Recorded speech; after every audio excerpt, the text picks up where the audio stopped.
हर हर महादेव, ओम नमः शिवाय। भक्तों, स्वागत है आप सभी का एक बार फिर से शास्त्र ज्ञान पर।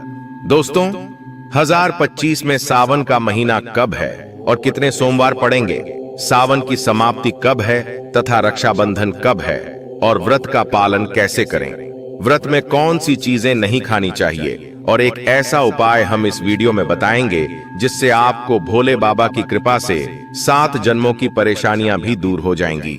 जानिए सब कुछ इस वीडियो में। सबसे पहले सुंदर सी इस वीडियो को लाइक करके कमेंट में लिख दें, हर हर महादेव, ओम नमः शिवाय। दोस्तों, सावन का महीना शिव भक्तों के लिए प्यार की सौगात लेकर आता है। यही वह महीना है जिसे हम प्यार का महीना भी कहते हैं। पक्षियों की चहचहाहट मधुर संगीत में बदल जाती है। वर्षा ऋतु का आगमन होता है, प्रकृति जगमगा उठती है और खूबसूरत शब्दों में आपस में बातें करती है।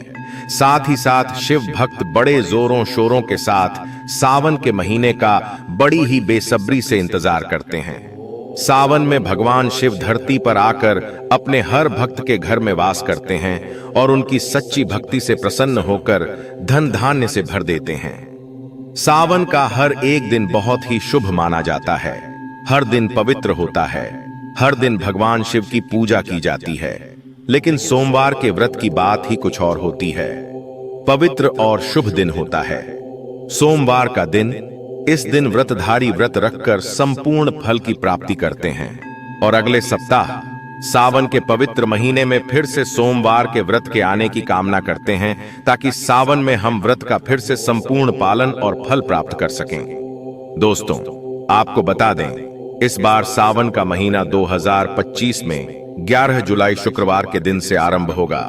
सावन की समाप्ति 9 अगस्त के दिन होगी और सावन के आखिरी दिन शनिवार होगा। 9 अगस्त को शनिवार के दिन सावन समाप्त हो जाएगा। दोस्तों, ऐसे में 9 अगस्त यानी शनिवार को रक्षाबंधन का पर्व भी मनाया जाएगा। दोस्तों, आप जानते हैं सावन के इस पवित्र महीने में कितने सोमवार पड़ेंगे और आपको कितने व्रत रखने हैं। आइए जानते हैं। सावन मास का पहला सोमवार 14 जुलाई दिन सोमवार को पड़ेगा। सावन का दूसरा सोमवार व्रत 21 जुलाई दिन सोमवार को तीसरा सोमवार व्रत 28 जुलाई को पड़ेगा। सावन का पवित्र चौथा व्रत 4 अगस्त के दिन होगा और 9 अगस्त को शनिवार के दिन ही रक्षाबंधन के संपूर्ण होने के साथ सावन समाप्त हो जाएगा। दोस्तों, ऐसे में कुल मिलाकर 4 सोमवार पड़ेंगे और अंत में 9 अगस्त को शनिवार के दिन सावन समाप्त हो जाएगा। दोस्तों, अब जानते हैं सावन के पवित्र महीने में कौन सी गलती नहीं करनी चाहिए जिससे कि शिव नाराज न हो। और सावन व्रत में यह फल तो कभी मत खाना, नहीं तो भगवान भोले बाबा आपसे क्रोधित हो सकते हैं और आपका व्रत टूट सकता है। आइए जानते हैं कुछ ऐसी सावधानियां जिन्हें भूलकर भी नहीं करना चाहिए। दोस्तों, नंबर 1, शास्त्रों में कहा गया है कि व्रतधारी को उधार मांगकर फल आदि नहीं खाने चाहिए। इससे पाप लगता है और व्रत अधूरा रह जाता है। सोमवार का व्रत हो या कोई भी व्रत क्यों न हो, पड़ोसियों से मांगकर भी व्रत आदि में फल वगैरह नहीं खाने चाहिए। व्रत में उधार मांगकर खाने से व्यक्ति का व्रत झूठा हो जाता है। ईश्वर की शरण में आने पर व्यक्ति को झूठ नहीं बोलना चाहिए, कर्ज नहीं लेना चाहिए, चुगली आदि नहीं करनी चाहिए, उधार मांगकर भी नहीं खाना चाहिए। यदि आपको कोई अपनी इच्छा से खाने के लिए व्रत में कुछ देता है तो उसे आप खा सकते हैं, लेकिन व्रत में कम से कम उधार मांगकर फल आदि नहीं खाना चाहिए। इससे पाप लगता है और व्यक्ति की पवित्रता भंग हो जाती है। दोस्तों, नंबर 2, सोमवार का व्रत हो या सावन का व्रत, आपको नाशपाती नहीं खानी चाहिए। दरअसल इस फल का नाम ही नाश अर्थात नाश करने वाला होता है, इसलिए इस फल को व्रत में नहीं खाना चाहिए। व्रत आदि को छोड़कर किसी और दिन आप कभी भी खा सकते हैं, लेकिन जिस दिन आपका व्रत हो उस दिन नाशपाती का सेवन नहीं करना चाहिए। भगवान को भी नाशपाती नहीं चढ़ानी चाहिए। दोस्तों, नंबर 3, कुत्तू या सिंघाड़े का आटा खाने से भी आपका व्रत टूट सकता है। आपको बता दें, लंबे समय से रखा हुआ आटा आपका व्रत भंग कर सकता है। दरअसल पुराने आटे में गुण नष्ट हो जाते हैं और उसमें कीड़े वगैरह पड़ जाते हैं जो ठीक से दिखाई नहीं देते। ऐसा आटा खाने पर दरअसल आप मांस का सेवन करते हैं और व्रत में कीड़े खाना घोर पाप के बराबर माना गया है और आपका व्रत भी भंग हो जाता है। व्रत में ताजा आटा खाना चाहिए। लंबे समय से रखे हुए आटे में कीड़े पड़ जाते हैं, ऐसा कभी न करें। व्रत हमेशा शुद्धता से ही रखना चाहिए। सावन का महीना अत्यंत पवित्र महीना माना गया है, इसीलिए ये 5 चीजें भगवान शंकर के पास कभी नहीं रखनी चाहिए। तो आइए जानते हैं दोस्तों। नंबर 1, जहां रखा हो शिवलिंग या महादेव की कोई भी प्रतिमा, वहां पर भूलकर भी चप्पल जूते लेकर नहीं जाना चाहिए। जरा सोचिए, जब आपके कमरे में कोई चप्पल पहनकर प्रवेश करता है तो आपको कितना क्रोध आता है। इसी कारण महादेव भी आपसे नाराज हो जाते हैं और आपको मिलने वाला फल नष्ट हो जाता है। ऐसे में मंदिर में नंगे पांव ही प्रवेश करना चाहिए, क्योंकि चमड़े की चप्पल सदैव अशुद्ध मानी जाती है, जिससे देव शक्ति नाराज होती है। दोस्तों, नंबर 2, अक्सर महिलाओं को मासिक धर्म आ जाता है और वे बिना किसी को बताए पूजा पाठ कर लेती हैं, जो कि शास्त्रों में वर्जित माना गया है। इस समय महिलाओं को जानबूझकर भी अनजान नहीं बनना चाहिए।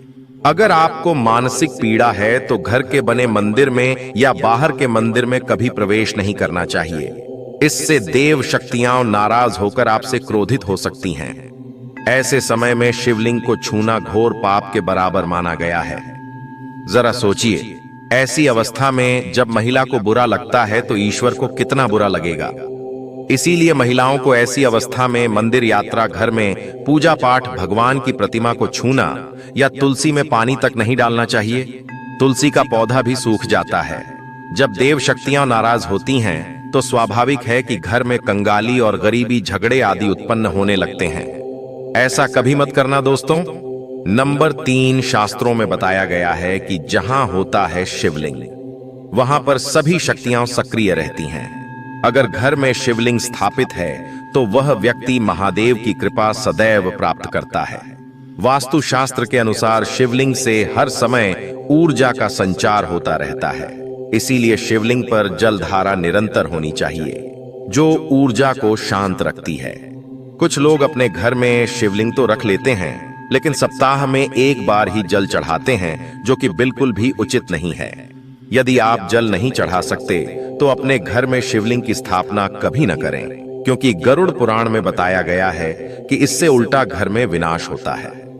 दोस्तों, नंबर 4, शास्त्रों में बताया गया है कि तुलसी को महादेव का चरण माना गया है।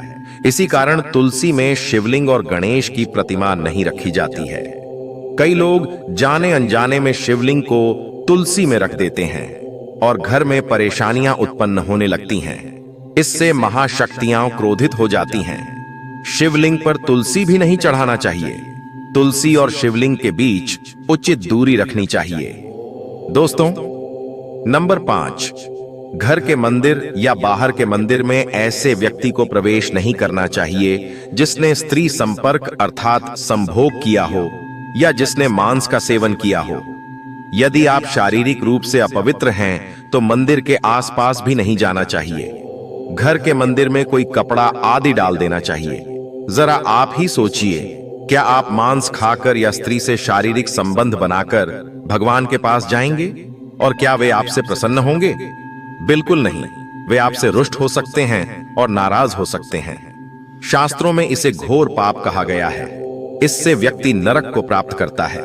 ऐसा दुष्ट स्वभाव मनुष्य की बर्बादी का कारण बनता है। ऐसा कभी न करें। ईश्वर के समक्ष सदैव स्नान कर पवित्र मन से जाना चाहिए, तभी सभी शक्तियां आपसे प्रसन्न रहती हैं। दोस्तों, सावन के महीने में महादेव को ऐसे बेलपत्र कभी नहीं चढ़ाना चाहिए जिन्हें अशुभ माना गया है। दोस्तों, पौराणिक मान्यताओं के अनुसार बेलपत्र चढ़ाने से शिवजी का मस्तक शीतल रहता है। बेलपत्र से भगवान शिव की पूजा करने से दरिद्रता दूर होती है और व्यक्ति सौभाग्यशाली बनता है। इससे हनुमान जी भी प्रसन्न होते हैं, क्योंकि वे शिव के ही अवतार माने जाते हैं और इस बात को बहुत कम लोग जानते हैं। दोस्तों, पहले आप यह जानें कि बेलपत्र का उपयोग और इसके लाभ कैसे प्राप्त होते हैं। दोस्तों, नंबर 1, तीनों लोकों में जितने तीर्थ स्थल प्रसिद्ध हैं, वे सभी बेलपत्र के मूल भाग में स्थित माने जाते हैं। यह बात अधिकतर लोग नहीं जानते। दोस्तों, नंबर 2, यदि बेल का वृक्ष घर के बीचों बीच या पूर्व दिशा में हो तो घर में धन धान्य की कभी कोई कमी नहीं रहती और परिवारजन सुखी रहते हैं। दोस्तों, नंबर 3, जो व्यक्ति बेल के वृक्ष के मूल भाग की गंध पुष्प आदि से पूजा करता है, उसे मृत्यु के पश्चात शिवलोक की प्राप्ति होती है। दोस्तों, आप जानते हैं बेलपत्र से जुड़ी कुछ खास बातें। चतुर्थी, अष्टमी, नवमी, चतुर्दशी और अमावस्या तिथियों को संक्रांति के समय और सोमवार को बेलपत्र नहीं तोड़ना चाहिए। पूजा से एक दिन पूर्व ही बेलपत्र तोड़कर रख लेना चाहिए। दोस्तों, आपको बता दें, बेलपत्र कभी अशुद्ध नहीं होते। यदि आपको पूजा के लिए नया बेलपत्र नहीं मिल रहा है तो आप किसी दूसरे के चढ़ाए हुए बेलपत्र को स्वच्छ जल से धोकर भगवान शिव को अर्पित कर सकते हैं। दोस्तों, बेलपत्र में 3 पत्तियां होनी चाहिए। हरी पत्तियों का बेलपत्र भगवान शिव को अर्पित गलती से भी मत करना। कटी फटी पत्तियों को अर्पित करने से शिव का अपमान माना जाता है और बेलपत्र का भी। इसलिए बेलपत्र की पत्तियां एकदम साफ और पूर्ण होनी चाहिए। दोस्तों, सावन के इस पवित्र महीने में यदि किसी व्यक्ति को 5 संकेत मिल जाएं, तो यह माना जाता है कि महादेव उसकी भक्ति से अत्यंत प्रसन्न हैं और उसे धनवान बनने से कोई नहीं रोक सकता। तो आइए जानते हैं दोस्तों, नंबर 1, बैल का दरवाजे पर आना। नंदी महाराज भगवान भोलेनाथ के वाहन हैं। नंदी को भगवान शिव का द्वारपाल भी कहा गया है। नंदी महाराज को बुद्धि और ज्ञान का प्रतीक माना गया है। शिव के मंदिर के बाहर हमेशा नंदी महाराज विराजमान रहते हैं। लेकिन यदि सावन के इस पवित्र महीने में अचानक से नंदी महाराज आपके दरवाजे पर आ जाएं और घर की चौखट को सींग मारने लगें, तब आपको समझ लेना चाहिए कि भगवान शिव आपके घर में आने वाले हैं, जो कि उनके आने का एक संकेत है। भगवान शिव आपकी भक्ति से बहुत प्रसन्न हैं और आपके घर में खुशियां आने वाली हैं। आपको धनी होने से कोई नहीं रोक सकता। लेकिन याद रहे, नंदी महाराज को तिलक लगाकर मीठा भोग अवश्य अर्पित करें। दोस्तों, नंबर 2, सावन के पवित्र महीने में यदि अचानक आपके स्वप्न में शिवलिंग या स्वयं भगवान शिव के दर्शन हो जाएं, तो इसे यह संकेत मानना चाहिए कि अब आपके जीवन की सारी परेशानियां शीघ्र ही समाप्त होने वाली हैं। भगवान शिव आपकी सच्ची आराधना से प्रसन्न हैं और वह आपके घर पधारने वाले हैं। ऐसे में शिव की भक्ति में कोई भी कमी नहीं होनी चाहिए और घर को स्वच्छ एवं पवित्र रखना चाहिए, क्योंकि भगवान शिव का आगमन होने वाला है। दोस्तों, नंबर 3, शास्त्रों के अनुसार नीलकंठ पक्षी भगवान शिव का प्रतीक माना गया है। यदि आपके घर की छत पर सावन के महीने में नीलकंठ आकर बैठ जाए तो उसे भूलकर भी न भगाएं, क्योंकि यह अत्यंत शुभ संकेत है और यह दर्शाता है कि भगवान शिव आपकी भक्ति से प्रसन्न हैं। शास्त्रों में कहा गया है कि यदि नीलकंठ मनुष्य के घर पर आकर बैठ जाए तो यह साक्षात महाशिव के आगमन का सूचक होता है। अब आपके बुरे दिन जाने वाले हैं। कहा जाता है कि श्री राम ने भी रावण पर विजय प्राप्त करने से पहले नीलकंठ के दर्शन किए थे।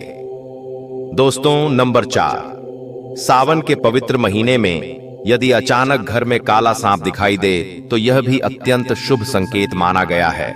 इसे भूलकर भी न मारें, क्योंकि यह भगवान शिव के आने का संकेत होता है, जिनकी भक्ति से प्रसन्न होकर महादेव विशेष अवसरों पर ही अपने दर्शन देते हैं। सावन का महीना अत्यंत पवित्र माना गया है। इसी महीने में भगवान शिव पृथ्वी पर आते हैं और उस घर में वास करते हैं जहां सच्चा भक्त रहता है। स्वप्न में किसी मंदिर में नाग नागिन का जोड़ा दिखाई देना भी बहुत शुभ माना गया है और यह भी शिव के आगमन का संकेत माना गया है। दोस्तों, नंबर 5, यदि सावन के सोमवार को अचानक डमरू या मंदिर की घंटियों की ध्वनि सुनाई दे तो यह अत्यंत शुभ और दिव्य संकेत होता है। यह दर्शाता है कि भगवान भोलेनाथ आपसे प्रसन्न हैं और अब शीघ्र ही आपके घर और जीवन में प्रवेश करने वाले हैं, जिससे आपकी आर्थिक समस्याएं दूर होंगी और सुख समृद्धि का आगमन होगा। महादेव आपसे प्रसन्न हैं। दोस्तों, क्या आप जानते हैं कि सावन के इस पावन समय में मंदिरों में घंटी क्यों बजाई जाती है या ताली क्यों बजाई जाती है? शंकर जी के मंदिर में घंटी बजाना या ताली बजाना एक विशेष महत्व रखता है। पुराणों के अनुसार जब आप मंदिर या घर में गरुड़ घंटी बजाते हैं और शिव महापुराण या लिंग पुराण का जप करते हैं, तो उस क्षण जितने भी तीर्थों पर लोग साधना कर रहे होते हैं, जितने लोग तपस्या में लीन होते हैं, जितनी पुण्यात्माएं किसी भी रूप में भक्ति कर रही होती हैं, उनका समस्त पुण्य उस पल घंटी के नाद से आपके खाते में चला आता है। शंकर जी के मंदिर में ताली का नाद किया जाता है और कहा गया है कि जो भी व्यक्ति मंदिर में भजन कर रहा हो, साधना कर रहा हो, अभिषेक कर रहा हो, पूजन कर रहा हो, उसकी साधना का पुण्य भी 3 बार ताली बजाने से आपके भाग्य में जुड़ जाता है और वह पुण्य खिंचकर आपके जीवन को प्रबल बना देता है। ऐसा लगता है जैसे आप शंकर को रिझा रहे हों और वे निश्चित ही कृपा करेंगे। घर में गरुड़ घंटी का नाद करना चाहिए, इसलिए बच्चों को खेलने के लिए यह घंटी नहीं दी जाती, क्योंकि जब गरुड़ घंटी का नाद होता है तो सारे पुण्य हमारे खाते में आते हैं। यह कोई साधारण घंटी नहीं होती, इसे पूजन, स्मरण और भजन के समय ही बजाना चाहिए, इसलिए इसे हर समय नहीं बजाया जाता। और आपसे भी विनम्र निवेदन है कि जब भी मंदिर में जाएं तो घंटी का नाद प्रेम पूर्वक करें, न कि जोर जोर से बिना सोच समझ के बजाएं। कई बार लोग मंदिर का पट बंद होने के बाद भी घंटी बजा देते हैं, जिससे दोष लगता है। यदि भगवान मंदिर में विश्राम कर रहे हों तो उस समय घंटी बजाना घोर पाप माना गया है। जहां ब्राह्मण, विद्वान, साधक, संत और साधु उपस्थित हों और मंदिर बंद हो तो घंटी के नीचे लगे रस्से को ऊपर बांध दिया जाता है ताकि कोई गलती से भी उसे न बजा दे। अगर भगवान विश्राम कर रहे हैं, सो रहे हैं, निंद्रा में हैं या पट बंद है, कुछ समय के लिए पट बंद होने का समय है, और यदि उस समय घंटी का नाद हो जाए तो कहा गया है कि 11 ब्राह्मणों के भूखे रहने का दोष लग जाता है। मात्र घंटी बजा देने पर जब भगवान विश्राम में हो, पट बंद हो, दरवाजा बंद हो और मंदिर के बाहर लिखा हो कि मंदिर खुलने का समय 11 बजे तक है और 3 बजे से मंदिर बंद रहेगा, और फिर भी यदि आपने वह समय देखकर भी जानबूझकर घंटी बजा दी और कहने लगे कि मैं दूर से आया हूं तो घंटी तो बजाऊंगा, तो ऐसा करने से कई लोगों के भूखे रहने का दोष आपको लग जाता है। घंटी बजाने का सबसे शुभ समय प्रातः 4 बजे से लेकर 11 बजे तक माना जाता है। यह समय अत्यंत दुर्लभ और मंगलकारी होता है। इस समय घंटी बजाना और शाम के समय 6 बजे से लेकर रात्रि 11 बजे तक पूजा पाठ तथा घंटी बजा लेनी चाहिए, क्योंकि 12 बजे से पहले या 12 बजे के बाद मंदिर के पट बंद कर दिए जाते हैं। इस समय देवी देवता विश्राम करते हैं, निद्रा में चले जाते हैं, और इस समय उन्हें जगाना घोर पाप का कारण बनता है, जिससे आप अपने संचित पुण्यों का नाश कर सकते हैं। हिंदू धर्म में नागों की पूजा का अत्यधिक महत्व है। चांदी या तांबे के नाग सावन के महीने में घर ले आए और इसे घर के मुख्य द्वार के आसपास रख दें। भक्तों, आप घर के अंदर भी मुख्य द्वार के पास इसे रख सकते हैं। यदि आपको चोरी होने का डर है तो आप इसे छुपा कर रख सकते हैं, और रखने से पहले आप इसे पवित्र कर इनका पूजन अवश्य करें। यह नाग देवता घर में आने वाली बुराई को मुख्य द्वार से ही वापस लौटा देंगे। अगर आप दोष या कालसर्प दोष से पीड़ित है तो सावन माह से पहले या फिर सावन माह के पहले दिन, सावन माह के आखिरी दिन आप एक नाग नागिन का जोड़ा लेकर अपने घर आए। आपको चांदी के नाग नागिन का जोड़ा लाना है और इसे पवित्र कर भोलेनाथ के पास अपने मंदिर में रखें, और भोलेनाथ का पूजन करने के पश्चात रोजाना आप नाग नागिन पर हल्दी, कुमकुम और अक्षत पुष्प चढ़ाकर इनका पूजन करें। पूरे सावन माह में आपको इनका पूजन करना है, और सावन माह के आखिरी दिन, श्रावण पूर्णिमा के दिन, इस नाग नागिन के जोड़े को आप भगवान भोलेनाथ के शिवलिंग पर रखें। शिवलिंग पर रखने से पहले शिवलिंग पर पंचामृत से अभिषेक करें और फिर नाग नागिन के जोड़े को शिवलिंग पर रख दें और भोलेनाथ से दोष और कालसर्प दोष दूर करने की प्रार्थना करें। भक्तों, ऐसा करने से भोलेनाथ की कृपा से पितृदोष और कालसर्प दोष तुरंत ही दूर हो जाता है। मित्रों, ये सभी चीजें भगवान भोलेनाथ को अत्यधिक प्रिय हैं। भगवान भोलेनाथ की कृपा प्राप्त करने के लिए सावन माह शुरू होने से पहले या फिर सावन माह में आप इन वस्तुओं को अपने घर अवश्य लाएं। भक्तों, भगवान शिव को धतूरा अति प्रिय है, इसलिए इसका प्रयोग उनकी पूजा में किया जाता है। मान्यता है कि ऐसा करने से व्यक्ति भय मुक्त होता है और उसके जीवन में समस्याओं का निवारण शीघ्र हो जाता है। सावन के महीने में आप घर के बाहर धतूरे का पौधा लगा सकते हैं। भक्तों, श्रावण मास को लेकर शिव पुराण में यह कथा बताई गई है कि सावन के महीने में ही समुद्र मंथन हुआ था। इसी महीने में भगवान शिव ने मंथन से निकले हलाहल विष को अपने कंठ में धारण किया था और इस वजह से उनका कंठ नीला हो गया था। भगवान शिव का एक नाम नीलकंठ होने के पीछे यही वजह है। इसी प्रकार से आज के युग में भी अगर कहीं किसी स्थान पर बुरी शक्तियों का अत्याचार बढ़ जाता है तो भगवान शिव किसी न किसी रूप में वहां आकर बुरी शक्तियों का नाश करते हैं। दोस्तों, शास्त्रों के अनुसार माना जाता है कि एक त्रिशूल अगर किसी मंदिर में भेंट किया जाए, यह अपने हाथों से खुद लगाया जाए, तो ऐसे व्यक्ति को जन्मों जन्मों तक गरीबी का सामना नहीं करना पड़ता। भगवान शिव की कृपा ऐसे व्यक्ति पर हमेशा बनी रहती है। सावन सोमवार पर मंदिरों में एक त्रिशूल अवश्य दें।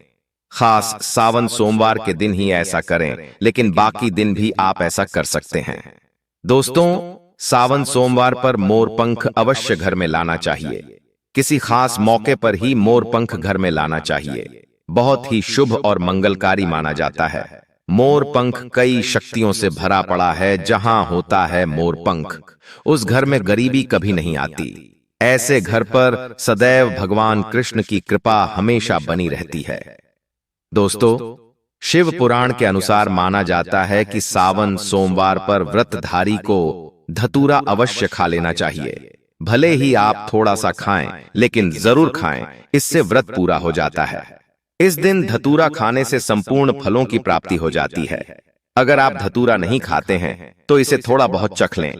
भक्तों, अगर आपको यह प्राचीन ज्ञान चैनल के माध्यम से प्राचीन जानकारी अच्छी लगी हो तो वीडियो को लाइक कर दीजिए और कमेंट बॉक्स में सबसे दिल से हर हर महादेव जय भोलेनाथ अवश्य लिख दीजिए। धन्यवाद।